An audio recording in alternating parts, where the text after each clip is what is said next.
Hi there, welcome to the Neckpour. My name's Lewis and welcome to the Whisky channel, where I give you my views on a particular whisky from the Neckpour all the way down to the dregs. And today we're starting a Neckpour of another bottle. It's a travel retail exclusive bottling that I was lucky enough to pick up over Christmas while we were away on our honeymoon to Sri Lanka, and on the way back had a little bit of currency left over. So my wife very kindly allowed me to spend it on 3 bottles of whiskey to go with one that I'd bought on the way out, making a total of 4 from the haul, one of which is open. This is the second to do so, and 2 further bottles to come. So this is a 12-year-old Jura travel retail exclusive that I picked up at Colombo International Airport. It's a litre bottle at 44%, and it's a 12-year-old whiskey finished in ex-bourbon and then Pedro Jimenez sherry barrels. And I paid $75 for this at the time in early January, which works out just under £60, which again, this is a litre of whiskey. For a 12-year-old, I didn't think it was a particularly bad price, particularly as it is travel exclusive. And although nowadays these things aren't impossible to get other ways, it is slightly harder to do so. As I mentioned, this is one of 3 bottles I picked up in Sri Lanka, along with another bottle that I picked up at Heathrow on the way out. That bottle I drank some of whilst abroad, so there won't be a Neckpour, only the dregs while I finish it. But the other 2 bottles, there are Neckpours to come, and one of them I'm very, very excited to try. But I didn't go crazy. I didn't buy any of the £20,000 bottles or anything like that. They're all pretty reasonable purchases. But yeah, really looking forward to trying them.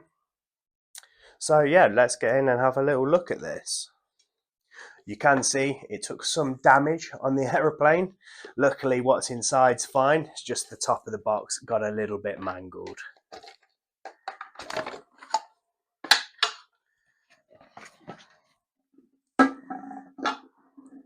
You can see as well, it was definitely bought at the airport. It does have the duty-free departures Sri Lanka label on it.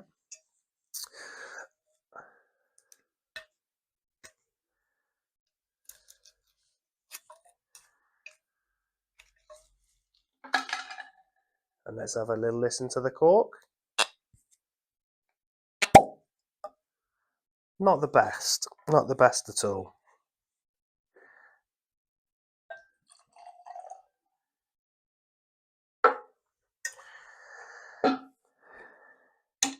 I'll lift this up, and as you can see, it's actually pretty dark. However, based on my very limited knowledge of German, it does look like this does contain E150 or caramel colouring, Zucker Couleur, as it's labelled as on the back, or caramel in German, which is a real shame because, you know, it's been aged in Pedro Jimenez as well as the ex-bourbon, and you've got, you know, in my opinion, Pedro Jimenez is one of the darkest of all the casks, and I just, although it doesn't necessarily take anything away from the whiskey, the small amount of caramel in there, you're not going to take any flavour from it.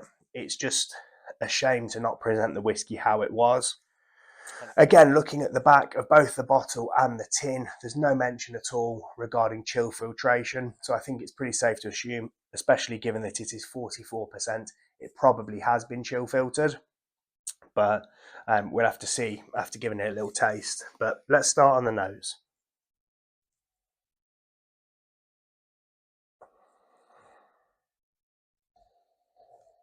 Lots of honey in there. Lots of kind of sweet, light fruits. And a little bit of a kind of maraschino cherry I'm getting on the nose. It's not super offensive. It's not super strong in any way. And that honey tone is really, yeah, syrupy and nice. But let's give it a quick taste.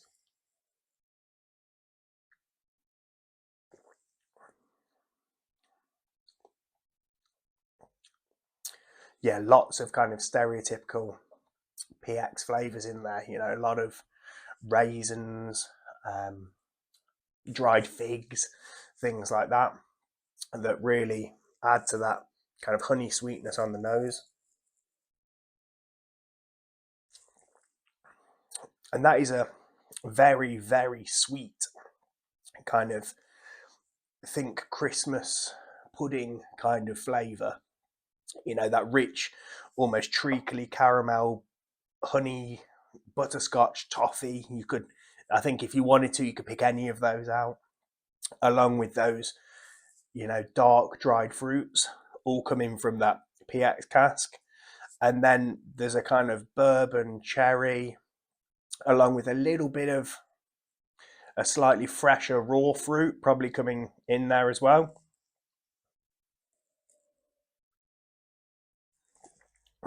It's just, for me, it's a little bit of a shame that it's pretty light in the mouth for something that's 44%. There's not a lot of, you know, it's not oily, it's not coating the mouth. It's surprisingly thin for 44%. And I think a lot of that does come from the chill filtration, which I think is a shame.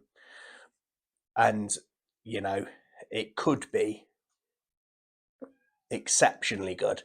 I mean, I'm still very happy I picked this up. It's still a good bottle, and I'm looking forward to getting through the rest of it. But it feels to me that they've missed a little trick there with that, and that could have, instead of just being a good whiskey, that could have been exceptional.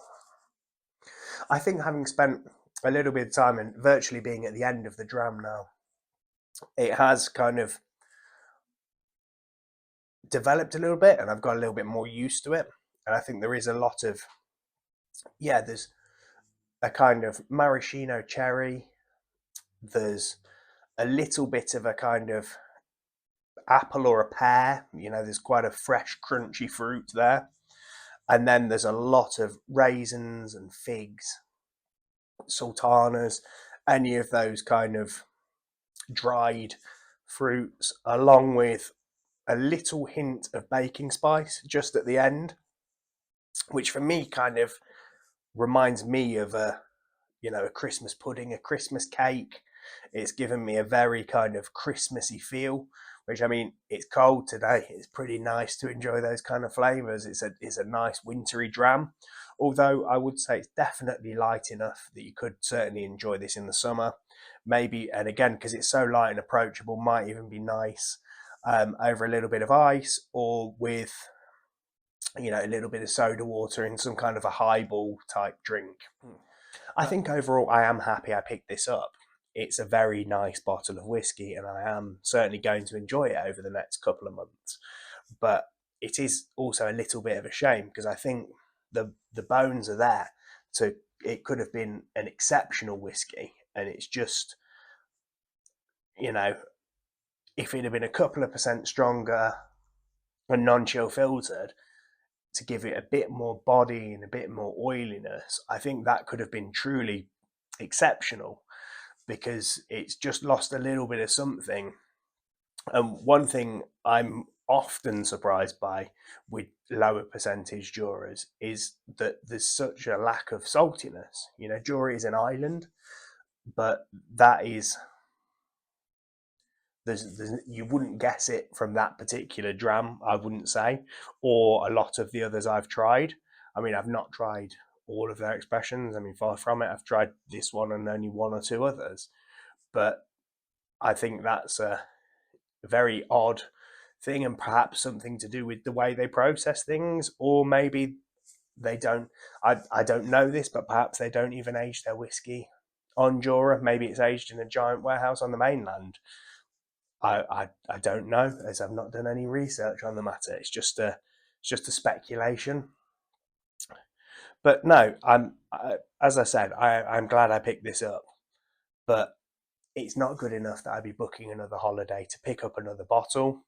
And given the vast quantity of good whiskey you can get, either at kind of the same price in a litre, or other really exciting looking travel retail exclusives, it's not something I'd be rushing to pick back into again at this stage. But we'll see when we're down here and we're filming the dregs. We'll, if once it's opened up, my opinions have changed somewhat. And without wanting to be that guy, I am only just starting out my journey here on YouTube. So I would like to ask you to subscribe to the channel, to drop this video a like, and to have a look at any of the other videos I've posted, or if you've either tried this whiskey or any others like it, or have any thoughts in general, either on the video or the whiskey, please drop me a comment below. I'll be sure to have a read and try and get back to you. But other than that, please join me again for another edition of the Neckpour, an edition of the Dregs, or just me rambling about whiskey. But until the next time, cheers.